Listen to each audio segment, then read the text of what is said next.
सभी को बहुत बहुत अभिनंदन एवं धन्यवाद। यह प्रेस कॉन्फ्रेंस आज एक गर्व से भर देने वाला क्षण है, क्योंकि यह कोई साधारण प्रेस कॉन्फ्रेंस नहीं है।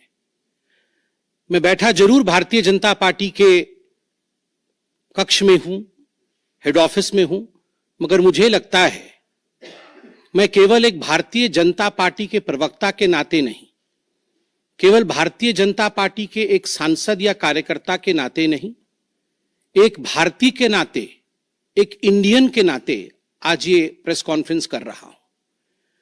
क्योंकि जिस प्रकार का टेरर डेमोलिशन, जिस प्रकार आतंकवाद का खात्मा बीते कुछ दिनों में हमने भारतवर्ष में देखा है, भारतवर्ष ने जिस प्रकार से पाकिस्तान में आतंकी अड्डों को ऑपरेशन सिंदूर के माध्यम से समाप्त किया है, वह अपने आप में पूरे विश्व में एक संदेश भेजता है, एक निर्णायक संदेश। आतंकवाद के खिलाफ लड़ाई के विरोध, आतंकवाद के खिलाफ एक निर्णायक संदेश। इसलिए आज का यह प्रेस कॉन्फ्रेंस, इसको संबोधित करते हुए मुझे गर्व की अनुभूति हो रही है। अदम्य साहस का परिचय दिया है भारत की सेना ने, अदम्य साहस। आज भारतीय जनता पार्टी और हम सभी कार्यकर्ता, आज सारा भारत धन्यवाद करता है भारत की आर्मी का, भारत की सेना का, भारत की एयरफोर्स का, भारत की नेवी का और उन तमाम जाबाज सेनानियों का जिनके कारण आज ऑपरेशन सिंदूर सफल हुआ है। अगर सही मायने में देखा जाए तो ऑपरेशन सिंदूर और उसके विषय में पूरा हिंदुस्तान आज जानता है, क्योंकि कई प्रेस कॉन्फ्रेंसेस हुए। कल भी तीनों डीजीएमओ ने मिलकर के देश को संबोधित किया और तमाम तथ्य जो देश जानना चाहता था उसे उन्होंने हमारे समक्ष रखा। मगर मुझे लगता है कि एक आम नागरिक के भाषा में, बहुत साधारण भाषा में आज मैं आपको बताना चाहूंगा कि ये जो ऑपरेशन सिंदूर हुआ है, किस प्रकार से इससे हिंदुस्तान आतंकवाद के खिलाफ लड़ने में एक निर्णायक भूमिका हिंदुस्तान ने अदा किया है। आप सभी जानते हैं 22 तारीख का वो दिन, that unfortunate day on 22 of April, जब पहलगाम में 26 लोगों का नृशंस हत्या कर दिया गया था आतंकवादियों द्वारा। वह आतंकवादी जो पाकिस्तान से आए थे, वह आतंकवादी जो पाकिस्तान द्वारा प्रशिक्षित किए गए थे, आतंकवादियों द्वारा प्रशिक्षित किए गए थे। उनमें 25 भारतीय थे और एक नेपाली नागरिक था। प्रधानमंत्री श्री नरेंद्र मोदी उस समय विदेश दौरे में थे, सऊदी अरब में थे। प्रधानमंत्री नरेंद्र मोदी तुरंत भारत लौट के आते हैं और उन्होंने जनता की बात को सुना। जनता ने उस समय एक मांग रखी कि आतंकवाद के ऊपर हमला हो, हमें बदला लेना है पहलगाम के इस आतंकवादी हमले का। प्रधानमंत्री ने बिहार की भूमि से ऐलान किया और यह वादा किया कि मैं वादा करता हूं कि जो आपकी इच्छा है कि आतंकवाद के खिलाफ हमला होगा, हम पहलगाम के इस आतंकवादी हमले का बदला लेंगे। We will avenge the death of 26 people. प्रधानमंत्री ने कहा यह जो बदला होगा, यह आतंकवादियों के कल्पना से बाहर का बदला होगा, और जो बदला हुआ वो आतंकवादियों के कल्पना के बाहर का बदला था। प्रधानमंत्री जी ने कहा कि हम घुस के मारेंगे और मिट्टी में मिलाएंगे आतंकवादी के ठिकानों को, और आतंकवादियों के ठिकानों को प्रधानमंत्री नरेंद्र मोदी जी के निर्णय ने और हमारे सेना के अदम्य साहस ने मिट्टी में मिलाने का काम किया। यह वादा प्रधानमंत्री नरेंद्र मोदी जी का था। 22 तारीख से 7 मई तक लगभग ये 14 दिन आप सभी ने देखा, पूरे भारतवर्ष में एक प्रकार से एक माहौल टेंशन का था, प्रेशर का था कि तुरंत निर्णय किया जाए, तुरंत एक्शन में आया जाए। बहुत सूझबूझ के साथ, सोच समझ करके, स्ट्रैटेजी के साथ पाकिस्तान भी जानता था कि हमला होगा, एयर स्ट्राइक पहले हो चुका था, किस प्रकार सर्जिकल स्ट्राइक पहले हो चुकी थी। पाकिस्तान पूरी तरह जानता था कि इस बार भी छोड़ा नहीं जाएगा, मगर उसके बावजूद पाकिस्तान इतना दिमाग लगाने के पश्चात वह डेट नहीं जान पाया जिस दिन यह हमला होना था। 22 तारीख से 7 तारीख के बीच में कुछ नॉन मिलिट्री एक्शंस जिन्होंने पाकिस्तान को कमजोर किया, वह प्रधानमंत्री नरेंद्र मोदी जी ने और भारत की सरकार ने लिया। ये जो ऑपरेशन सिंदूर है, इसका एक मिलिट्री पोर्शन है तो एक नॉन मिलिट्री पोर्शन भी है। और नॉन मिलिट्री पोर्शन में सबसे बड़ी बात इंडस वाटर ट्रीटी, जो सिंधु नदी समझौता 1960 का था, उसे स्थगित किया गया, अबेयंस में रखा गया। आप सभी जानते हैं लगभग 90% पाकिस्तान जो है इसी पानी पर निर्भर करता है। लगभग 80% उनका जो कृषि है इस पानी पर निर्भर करता है। इस पानी को यदि रोक दिया जाए तो पाकिस्तान की 1/4 जीडीपी गिर जाती है। इस पाकिस्तान को अगर इस पानी से वंचित रखा जाए तो पाकिस्तान के हालात वैसे होंगे कि उनकी जीडीपी लुढ़केगी, कृषि लुढ़केगा। केवल कृषि और जीडीपी नहीं, उनके पावर कट्स होंगे और इस प्रकार का माहौल पाकिस्तान में पैदा होगा कि पाकिस्तान एक फ्रजाइल स्टेट के रूप में, अभी भी फ्रजाइल है, और फ्रजाइल स्टेट के रूप में वो सामने आएगा। झेलम और चनाब अब संपूर्ण रूप से भारत सरकार के अधिकार में है, अधिकार क्षेत्र में है। और जिस प्रकार से यहां हम बांध बनाने की और रिवर को आगे बढ़ाने की बात कर रहे हैं, नए रिजर्वायर, इरिगेशन और हाइड्रो पावर से जम्मू कश्मीर, लद्दाख, पंजाब एवं हरियाणा, इन राज्यों को बहुत फायदा मिलने वाला है। यह कहा गया कि पानी और खून एक साथ नहीं बहेगा। मित्रों, जरा सोच के देखिए, 50 वर्षों तक जो संभव नहीं हुआ था, किसी भी युद्ध में यह संभव नहीं हुआ था कि इंडस वाटर ट्रीटी को रोक दिया जाए। जो संभव नहीं हुआ था वह असंभव काम संभव हुआ इस बार। अटारी वाघा बॉर्डर को भी रोक दिया गया। दोनों देशों के बीच में कोई ट्रेड नहीं होगा और इसका खामियाजा कोई भुगतेगा तो वो पाकिस्तान की इकोनॉमी भुगतेगी। इसके साथ ही जिन लोगों के पास पाकिस्तान का वीजा था और वो हिंदुस्तान में, पाकिस्तान के नागरिक जो हिंदुस्तान के वीजा के साथ भारतवर्ष में रह रहे थे, उन सब को बाहर निकाला गया।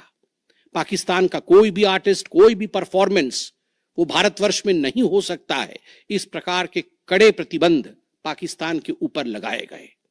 माननीय प्रधानमंत्री श्री नरेंद्र मोदी जी ने लगभग 20 देशों के राष्ट्राध्यक्षों से सीधी बातचीत की। How to isolate Pakistan, how to fight against terrorism. और सबसे बड़ी बात है, तमाम देशों ने भारत का समर्थन किया। सऊदी अरब, यूएई, यूएस, आप सोचिए इस्लामिक वर्ल्ड के बड़े देश हैं सऊदी अरब और यूएई, इन्होंने भारतवर्ष का पूर्णतः समर्थन किया। जिस समय पहलगाम का हमला हुआ था, माननीय प्रधानमंत्री सऊदी अरब में थे। सऊदी अरब के अपने दौरे को जब वो छोड़ के आए, तब उनको वहां एश्योरेंस दिया गया कि आप जाइए, हम आपके साथ खड़े हैं, वी सपोर्ट यू, हम टेरर के खिलाफ आपके साथ कंधे से कंधा मिला के लड़ेंगे। Pakistan was isolated. ये जो नॉन मिलिट्री एक्शन लिया गया, आज मैं कहना चाहता हूं कि 50 वर्षों से भी अधिक समय तक जो टूल्स कभी इस्तेमाल नहीं किए गए थे, जिस क्षेत्र में भारतवर्ष कभी नहीं गया था, वह टूल्स इस्तेमाल किए गए और अपने आप में भारत के लिए यह बहुत बड़ी बात है। बहुत बड़ी बात है कि इंडस वाटर ट्रीटी को रोका गया। 20 से अधिक देशों का समर्थन, आतंकवाद के खिलाफ एक निर्णायक हमले की तैयारी, और 6 और 7 मई 2025 उस रात निर्णायक हमला होता है आतंकवाद के ऊपर। सभी जानते हैं कि 9 आतंकवादी ठिकाने जो पीओजेके में थे और पाकिस्तान में थे, उन्हें ध्वस्त किया गया। यह ऑपरेशन सिंदूर एक बहुत बड़ा बहुत बड़ा दायरा तय करता है। इसने पूरे विश्व को दिखाया कि भारतवर्ष क्या कर सकता है। ऑपरेशन सिंदूर ने दिखाया कि केवल एलओसी नहीं, इंटरनेशनल बॉर्डर के पार जाके भी भारत पाकिस्तान के अंदर किसी भी टारगेट को प्रिसाइसली उस पर हमला कर सकता है और आतंकवाद के खौफ को समाप्त कर सकता है। इस पूरे ऑपरेशन का लक्ष्य क्या था, इसे समझने की आवश्यकता है। लक्ष्य क्या था? क्या हमने लक्ष्य की पूर्ति की? What was the aim of operation Sindoor? Did we achieve what we aimed for? क्या लक्ष्य था? नंबर 1 लक्ष्य था आतंकवादी ठिकाने जो दूर दराज इलाके में है पाकिस्तान में, जहां आज तक कोई नहीं पहुंच पाया, जहां आज तक पाकिस्तान के आतंकवादियों को लगता था कि वो सुरक्षित हैं, वहां तक पहुंचना यह लक्ष्य था। दूसरा लक्ष्य था आतंकवादियों को ढेर करना, मार देना। तीसरा लक्ष्य था इन टारगेटों को जमींदोज करना, उन्हें मिट्टी से मिला देना। चौथा लक्ष्य था इस पूरे काम को करते हुए कोई भी सिविलियन, उसके ऊपर किसी प्रकार से कोई इंजुरी नहीं होना। और अंतिम लक्ष्य था किसी प्रकार के मिलिट्री, जो पाकिस्तान का मिलिट्री या सैन्य बेस हो, उसके ऊपर हमला नहीं करना। अर्थात यह लड़ाई आतंकवाद के खिलाफ थी। यह लक्ष्य था ऑपरेशन सिंदूर का। This was a fight against terrorism and terrorists. क्या हम लक्ष्य को पा पाए? आप देखिए, जब यह हमला हुआ तो 9 ठिकाने ध्वस्त हुए, उनमें 5 POJK में थे, पाक ऑक्यूपाइड जम्मू कश्मीर में, और 4 पाकिस्तान में थे। सबसे बड़ी बात है, पहली बार पंजाब प्रोविंस, जो कि पाकिस्तान का एक बहुत स्ट्रेटेजिक लोकेशन है, पंजाब प्रोविंस उनका हृदय है पाकिस्तान का, उसके अंदर भारतवर्ष घुस करके आतंकवादियों का सफाया करता है। यह अपने आप में छोटी बात नहीं है। This is a big achievement as far as operation Sindoor is concerned. Lashkar Taiba, Jaish ए मोहम्मद, हिजबुल मुजाहिदीन, इनके ठिकाने ध्वस्त होते हैं। और मैं यहां वो नाम पढ़ना चाहूंगा। ये जो 9 नाम है, 9 आतंकवादी ठिकाने, मैं आज देश से अपील करना चाहूंगा, तमाम भारतीयों से अपील करना चाहूंगा कि ये नाम हमें स्मरण करना है। आने वाले 100 वर्षों तक हमें स्टील फ्लेक्सी स्ट्रॉन्ग TMT बार, ये स्ट्रॉन्ग के साथ फ्लेक्सिबल भी है। आपदा मुसीबत कोई भी आए, ये घर को अटूट बनाए। जब TMT फ्लेक्सी स्ट्रॉन्ग, तो घर रहे हमेशा के लिए स्ट्रॉन्ग। इन नामों को याद दिलाते रहना है, दोहराना है। जब भी आतंकवाद सर उठाए तो हमें ये चित्र दिखाने हैं कि तुम्हारा क्या हश्र किया था ऑपरेशन सिंदूर ने, भारत की सेना ने, भारत की राजनीतिक इच्छा शक्ति ने और भारतीयों ने। इसलिए मैं नाम पढ़ना चाहूंगा। सवाई नाला कैंप मुजफ्फराबाद, जो POJK में है, 30 किलोमीटर दूर है LOC से, उसे ठिकाना लगाया गया। लश्कर तैयबा का ट्रेनिंग सेंटर था। 20 अक्टूबर 2024 सोनमर्ग में और 24 अक्टूबर 2024 गुलमर्ग में जो आतंकी हमले हुए थे, उसमें यहां से आतंकवादी आए थे। और सबसे बड़ी बात, 22 अप्रैल 2025 को जो आतंकवादी आकर पहलगाम में हमारे नागरिकों को मार के गए थे, हमारी बहनों के माथे से जिन्होंने सिंदूर पोंछने का काम किया था, उनका प्रशिक्षण भी इसी केंद्र में हुआ था, सवाई नाला कैंप मुजफ्फराबाद। सैयदाना बिलाल कैंप मुजफ्फराबाद, ये जैसे मोहम्मद का ट्रेनिंग सेंटर था, ये दूसरा कैंप जो ध्वस्त हुआ। गुलपुर कैंप कोटली, ये LOC से 30 किलोमीटर दूर था, लश्कर तैयबा का बेस था। और 20 अप्रैल 2023 को पुंछ में, 9 जून 2024 को जो तीर्थ यात्री को बस में हमला करके मारने का काम किया था आतंकवादी, यहां गुलपुर कैंप से आए थे जो कोटली में है, उसे ध्वस्त किया गया। बरनाला कैंप बिरगढ़, बरनाला कैंप जो 9 किलोमीटर दूर है LOC से, उसे समाप्त किया गया। अब्बास कैंप कोटली जो 13 किलोमीटर दूर है LOC से, लश्कर तैयबा का फिदाइन सेंटर है और 15 आतंकवादियों को एक साथ ट्रेन कर सकता है, उसे ध्वस्त करके गिराया गया। सरजाल कैंप सियालकोट अंतर्राष्ट्रीय सीमा से 6 किलोमीटर दूरी पर है, इंटरनेशनल बॉर्डर से। सांबा कठुआ के सामने है और मार्च 2025 में जम्मू और कश्मीर पुलिस के 4 जवान शहीद हुए थे। उनको मारने का काम इन्हीं आतंकवादियों ने किया था जो सरजाल कैंप से आए थे सियालकोट के। उस कैंप को ध्वस्त कर दिया गया।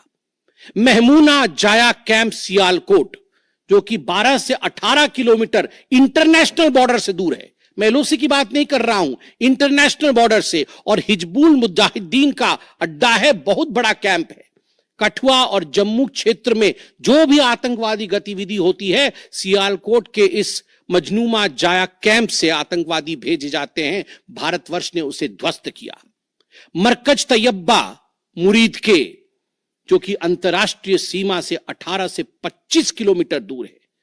2008 के मुंबई का जो हमला हुआ था 26/11 के नाम से जिसे हम जानते हैं, उसमें जो आतंकवादी आए थे अजमल कसाब और डेविड हेडली, उनकी ट्रेनिंग मरकज तैयबा मुरीद के में हुआ था। और आज मैं फक्र के साथ कह सकता हूं, गर्व के साथ कह सकता हूं कि भारत की सेना ने, भारत की राजनीतिक इच्छा शक्ति ने और भारतीयों ने मरकज तैयबा मुरीद के को ध्वस्त किया है, समाप्त किया है।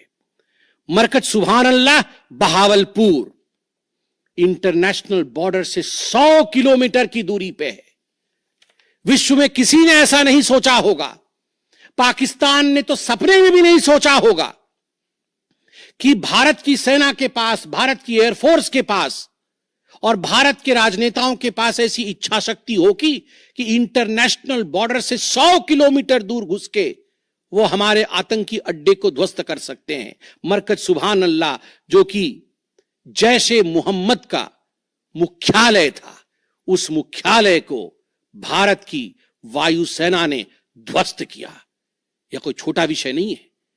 यह बहावलपुर एक ऐसा स्थान है जहां यूनाइटेड स्टेट्स, यूएस भी अपने ड्रोन नहीं भेज पाया था। उस जगह पे भारत घुस के मारता है। आज का भारत, आज का नया भारत यही है। ये नाम, जो 9 नाम मैंने पढ़े, हमें याद रखने चाहिए, मगर उन नामों के साथ मैं कुछ और भी बताना चाहता हूं। जो आतंकवादी मारे गए, एक लक्ष्य था आतंक के ठिकानों को, आतंक के अड्डों को सफाई करना, ध्वस्त कर देना।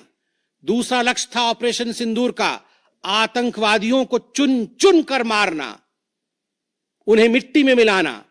100 से अधिक आतंकवादी मारे गए, 100 से अधिक।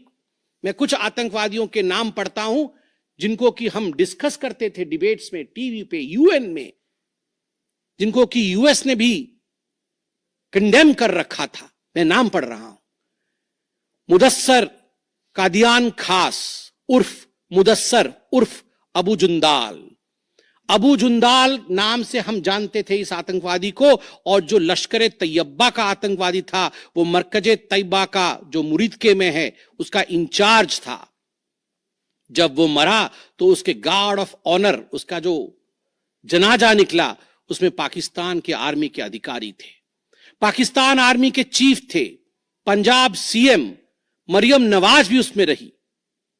आप सोचिए, ये एक सरकारी जमीन पर हुई और तमाम बड़े लोग, सरकारी लोग पाकिस्तान के उसमें शामिल हुए, जिससे कि यह सिद्ध होता है कि terror and the sponsors of terror are hand in glove together. आतंकवादी और जो आतंकवादियों को बढ़ावा देने वाले, वो एक साथ काम करते हैं।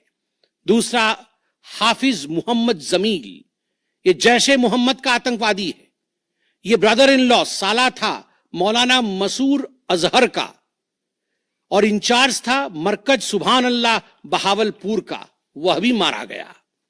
तीसरा आतंकवादी मोहम्मद यूसुफ अजहर उर्फ उस्ताद जी उर्फ मोहम्मद सलीम उर्फ घोशी साहब, जैसे मोहम्मद का नामी आतंकवादी, और यह भी मौलाना मसूद अजहर से जुड़ा हुआ था और यह वेपन ट्रेनिंग देता था जैशे मोहम्मद का। और सबसे बड़ी बात, IC-184 के हाईजैकिंग में इसका हाथ था। IC-814 IC-814 के हाईजैकिंग में इसका हाथ था, वह भी मारा जाता है। चौथा आतंकवादी खालिद उर्फ अबू अक्स का। खालिद ये लश्कर तैयबा का आतंकवादी था, फैसलाबाद में मारा गया और वहां उसका फ्यूनरल होता है। अब मैं ये तस्वीर दिखाना चाहूंगा, आप ये तस्वीर देखिए। ये तस्वीर कोई साधारण तस्वीर नहीं है, यह तस्वीर है उन आतंकवादियों का जिनका जनाजा निकला। और इस तस्वीर में मैं दिखाना चाहूंगा कि ये जो खड़ा है सामने व्यक्ति, इस व्यक्ति का नाम है, ये LET का कमांडर है, लश्कर तैयबा का कमांडर है अब्दुल रऊफ। अब्दुल रऊफ जो खुद एक स्पेशली डेजिग्नेटेड ग्लोबल टेररिस्ट, जिसको यूएस के ट्रेजरी बेंच ने डेजिग्नेट कर रखा है, अमेरिका के ट्रेजरी बेंच ने इसे आतंकवादी घोषित कर रखा है, वह सामने खड़ा है जनाजे में। और उसके पीछे जो खड़े हैं, मैं एक एक करके नाम पढ़ता हूं।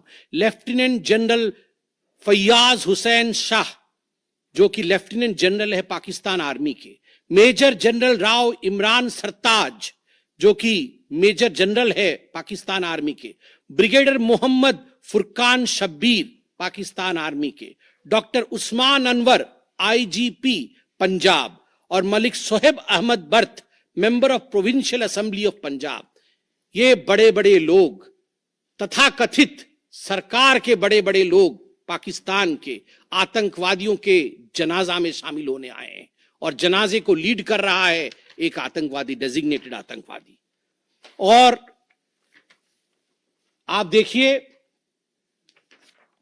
ये बिफोर और आफ्टर, ये जितने भी मैंने आपको अभी आतंकवादी ठिकानों का नाम बताया, किस प्रकार उनकी परिस्थिति थी और क्या उनकी परिस्थिति हुई, यह इस तस्वीर से हम देख सकते हैं।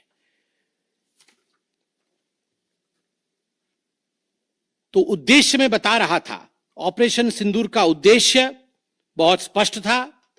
उसका उद्देश्य था आतंकवाद के ठिकाने को ध्वस्त करना, आतंकवादियों को मारना और आतंकवाद के खिलाफ एक संदेश भेजना, और उसमें हम सफल हुए। पहली बार एक बात पूरे विश्व ने देखा कि पाकिस्तान का हर इंच भारत के पहुंच के अंदर है। कोई कोना पाकिस्तान का ऐसा नहीं है जो भारत के पहुंच से बाहर हो। और आप सोच के देखिए, पाकिस्तान का एयर डिफेंस सिस्टम फेल हो जाता है। पाकिस्तान का एयर डिफेंस सिस्टम फेल हो जाता है।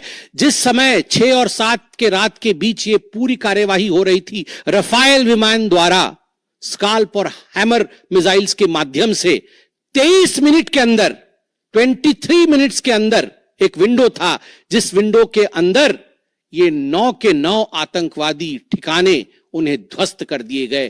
23 मिनट में पूरा विश्व ने देखा कि भारत क्या कर सकता है।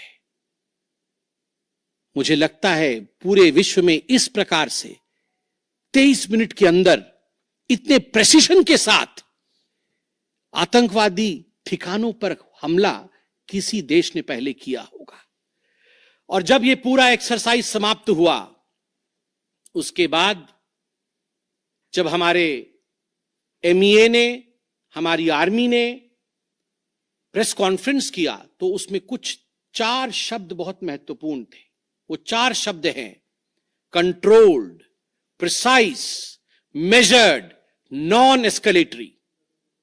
हमने ये जो 9 अड्डे ध्वस्त किए वो कंट्रोल्ड तरीके से ध्वस्त किए। प्रिसाइज, कोई सिविलियन अड्डा या कोई मिलिट्री टारगेट नहीं था, प्रिसाइज टारगेट था, आतंकवादी ठिकाने, उनको ध्वस्त कर दिए। मेजर्ड, जितना ध्वस्त करना था उतना ध्वस्त किया, उसके अगल बगल के किसी स्ट्रक्चर को ध्वस्त नहीं किया। जहां आतंकवादी थे उनके ठिकाने में घुस के उनको मार के निकले। और नॉन एस्केलेटरी मतलब युद्ध को बढ़ाने वाला नहीं, नॉन एस्केलेटरी, क्योंकि the primary escalation was Pahalgam. जो मूल एस्केलेशन था वो 22 अप्रैल को पहलगाम में पाकिस्तान ने किया था। हमने रिएक्ट किया नॉन एस्केलेटरी। ये 4 शब्द अपने आप को परिभाषित करते हैं कि ऑपरेशन सिंदूर का लक्ष्य क्या था। ऑपरेशन सिंदूर का जो लक्ष्य था, ऑपरेशन सिंदूर ने उसे 100% पूर्ण किया, 100% पूर्ण किया। इसलिए आज हिंदुस्तान, भारतवर्ष गर्व के साथ कह सकता है कि ऑपरेशन सिंदूर एक ऐसा ऑपरेशन था जो 100% सक्सेसफुल था, और जितने हमारे जाबाज पायलट्स गए थे राफेल के साथ उतने लौट के आए और आतंकवादी ठिकानों को ध्वस्त करके आए, और किसी सिविलियन को नहीं मारा, किसी मिलिट्री बेस को नहीं मारा।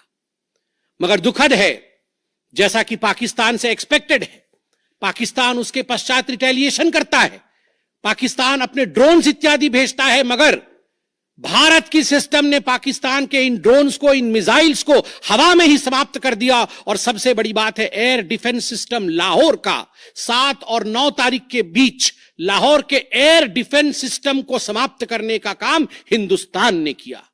और 9 और 10 तारीख के बीच, 9 मई और 10 मई के बीच 11 एयर बेसेस को, पाकिस्तान के 11 एयर बेसेस को ध्वस्त करने का काम भारतवर्ष ने रिटेलिएशन में किया। जब पाकिस्तान ने भारतवर्ष के ऊपर एस्केलेशन किया तो भारतवर्ष ने 11 एयर बेसेस को समाप्त किया। इन एयर बेसेस के नाम भी हमें याद रखने चाहिए। तमाम भारतीयों को वो 9 नाम आतंकवादी ठिकाने याद रखने चाहिए, स्मरण होना चाहिए। और ये जो 11 एयरबेस हैं, हिंदुस्तान अपने पर आ जाए तो क्या कर सकता है अपने लोगों को बचाने के लिए। ये 11 नाम भी मैं पढ़ता हूं। नूर खान, ये नूर खान वह एयरबेस है। ये स्टाइल का मामला है, रूपा फ्रंटलाइन। जहां पर एयर टू एयर रिफ्यूएलिंग करने की क्षमता है। हवा में उड़ रही हो अगर आपका विमान, तो एयर टू एयर रिफ्यूएलिंग यही नूर खान से हो सकती है। जब भारत ने नूर खान को ध्वस्त किया तो जो जहाज थे पाकिस्तान के, उनके पास वो क्षमता नहीं रही कि वो हवा में अधिक समय तक युद्ध कर सके, उन्हें नीचे उतरना ही पड़ा। नूर खान, रफीकी, मुरीद, सुक्कूर, सियालकोट, पसरूर, चुनियान, सरगोदा, स्कारू, भुलारी और जकोबाबाद, ये तमाम मैं फोटोज लेके आया हूं।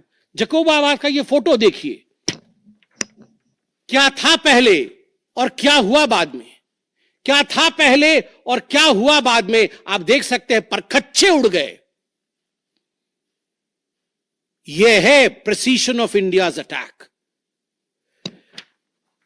तमाम फोटो हैं यहां पे, किस प्रकार से हमने एक एक करके उनके एयर बेसेस को समाप्त किया। आप देख सकते हैं सारे एयर बेसेस के हम फोटो लेके आए हैं, जकोबाबाद से लेके बाकी तमाम। क्योंकि आपने ये सब देखा हुआ है, मैं अधिक समय नहीं लूंगा। आर्मी ने आपको दिखाया है, डीजीएमओज ने आपको दिखाया है, इसलिए मैं इसको आपको दिखा के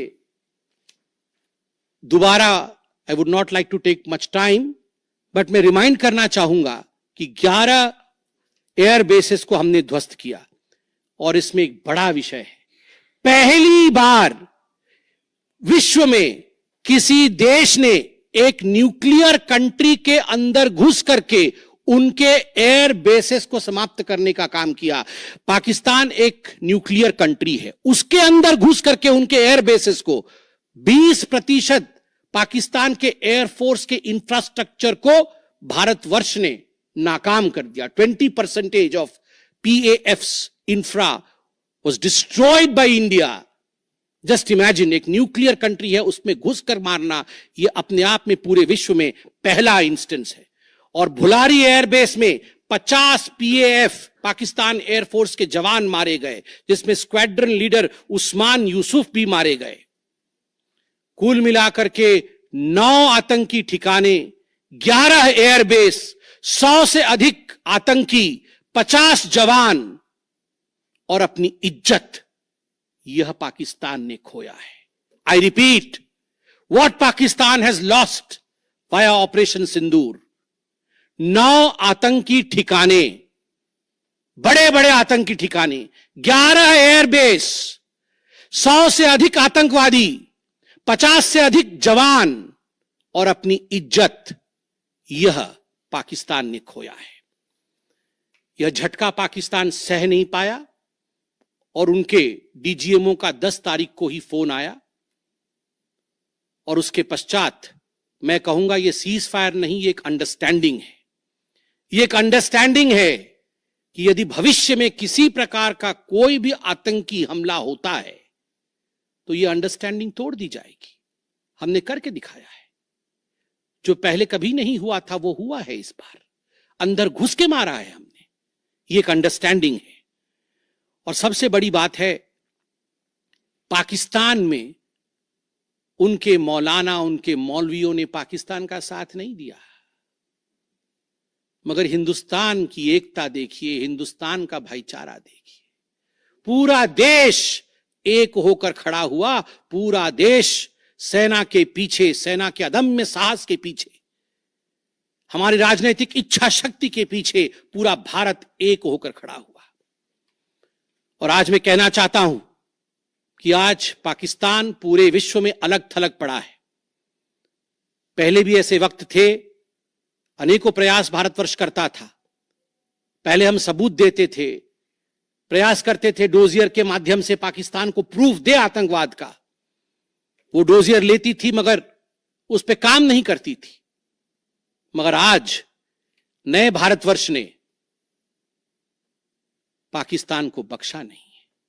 आतंकवाद के खिलाफ एक निर्णायक लड़ाई हुई है और प्रधानमंत्री जी ने स्पष्ट कहा है, वहां से यदि गोली आती है तो यहां से गोला जाएगा। इसी के साथ मैं अपने वक्तव्य को समाप्त करता हूं। कोई प्रश्न हो तो अवश्य पूछे। कमलेश जी।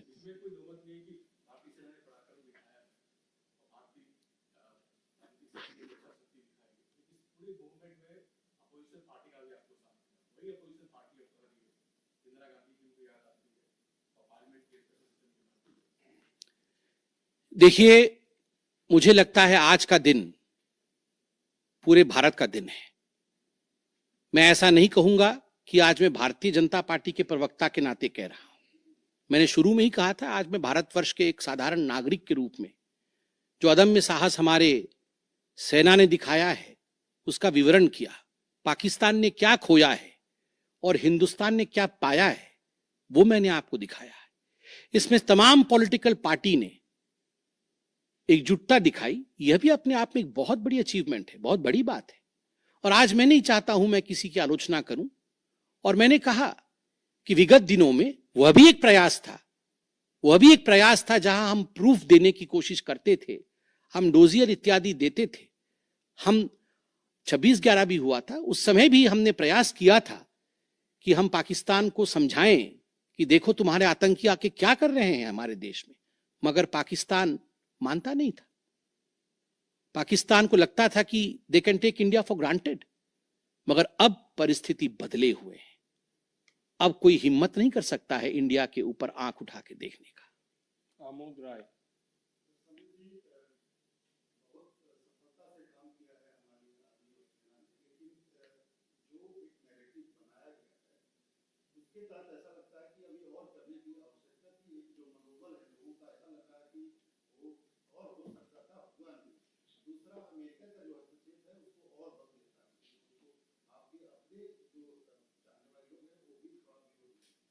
आपके दो प्रश्न हैं।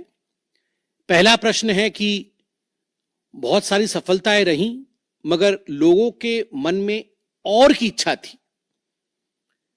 दूसरा प्रश्न हस्तक्षेप को लेकर है। मैं दोनों का सटीक उत्तर दूंगा। नंबर 1, मैंने आपको इस प्रेस कॉन्फ्रेंस के माध्यम से आरंभ में ही बता दिया कि ऑपरेशन सिंदूर का लक्ष्य क्या था। ऑपरेशन सिंदूर के जो लक्ष्य थे, जो लक्ष्य परिलक्षित थे, वो प्रधानमंत्री जी ने डे 1 को ही बता दिया था। आतंकवाद के ऊपर हमला, कल्पना से परे सजा आतंकवादियों को, चुन चुनकर मारना और उनके अड्डों को ध्वस्त करना। और सेना के अदम्य साहस ने यह करके दिखाया। आतंकवादी अड्डे ध्वस्त हुए, आतंकवादी मारे गए। यह हमारा परिलक्षित लक्ष्य था। हमने अपने लक्ष्य को प्राप्त किया। और जिस समय एस्केलेशन भी नहीं हुआ था, उससे पहले ही हमने वो जो 4 शब्द प्रयोग किए जिसका मैंने यहां विवरण रखा कि कंट्रोल्ड था, मेजर्ड था, प्रिसाइज था, नॉन एस्केलेटरी था, तो भारतवर्ष ने अपने लक्ष्य को पहले से ही निर्धारित किया हुआ था। इसलिए आपका यह कहना कि कुछ और होना था, मुझे लगता है कि हमने जो करना था वो हमने पहले भी कहा, करके भी कहा और उसे 100% हासिल किया। Operation Sindoor was 100% successful operation. 100% सफलतापूर्वक किया गया एक मुहिम था, एक ऑपरेशन था ऑपरेशन सिंदूर। जनेंद्र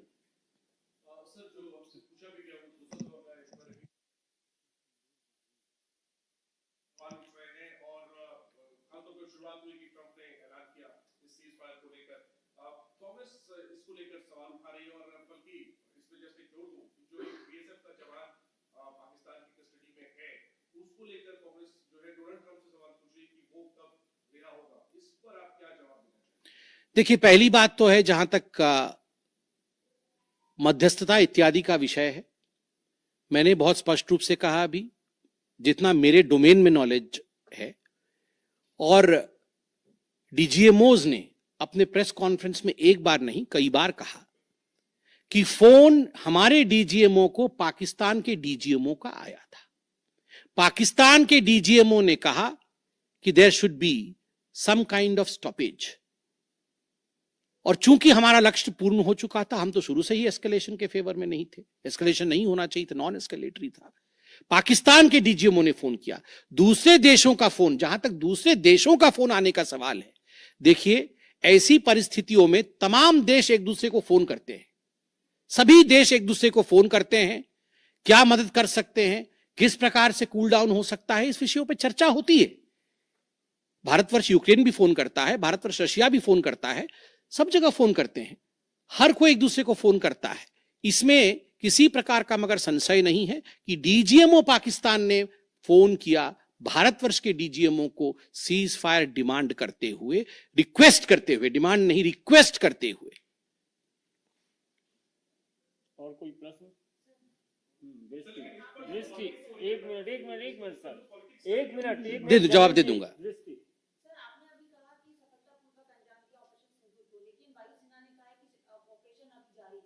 बिल्कुल, ऑपरेशन अभी जारी है, और मैंने कहा, माननीय प्रधानमंत्री जी ने स्वयं कहा है, गोली आएगी तो गोला जाएगा। तो अगर गोली आएगी तो गोला जाएगा, तो इसलिए ऑपरेशन सिंदूर समाप्त नहीं हुआ है। इंतजार कि अगर आंख उठाया तो उसका जवाब दिया जाएगा।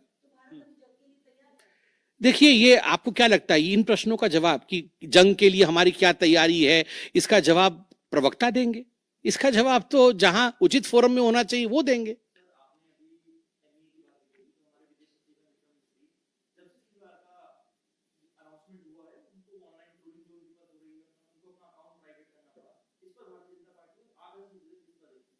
देखिए, मैं बहुत स्पष्ट रूप से बता दूं, ये आज की जो प्रेस कॉन्फ्रेंस हो रही है, ऑपरेशन सिंदूर को लेकर हो रही है, उसके सफलता को लेकर हो रही है, और तमाम लोग जो ऑपरेशन सिंदूर से जुड़े हुए थे, चाहे वो सेना हो, चाहे वो हमारी राजनीतिक घटक हो, चाहे वो हमारे ब्यूरोक्रेट्स हो, उन सभी का सलाम है। उन सबको हम रेस्पेक्ट के साथ देखते हैं। और सही बात है, सोशल मीडिया एक टूल जरूर है, मगर सोशल मीडिया के आधार पर यह कह देना कि किस प्रकार से देश आगे बढ़ेगा, यह निर्णय नहीं हो सकता है।